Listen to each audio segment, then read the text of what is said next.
Good morning everyone.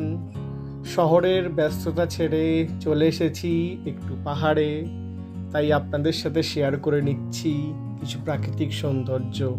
আমাদের যে hotel ছিল সেই হোটেল রুম থেকে এই ভিউটি ছিল পুরো দেখার মতো। সবুজে ঘেরা সুন্দর পাহাড় আর তার ওপরে আচ্ছাদিত মেঘ, আহা কি অপরূপ দৃশ্য!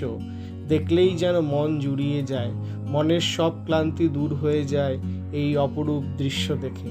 তাই আপনারাও মাঝে মাঝে যখন শহরের জীবনে ক্লান্ত পরিশ্রান্ত, তখন আপনজনদের নিয়ে চলে আসুন একবার পাহাড়ে বেড়াতে। অনেকের কাছেই পাহাড় খুব কাছের, তেমনি আমার কাছেও পাহাড় হলো খুব প্রিয়। এই পাহাড়ে আসলে কেন জানি কিছুতেই আর যেতে ইচ্ছে করে না, মনে হয় যেন এখানেই থেকে যাই। সবাই ভালো থাকবেন, সুস্থ থাকবেন।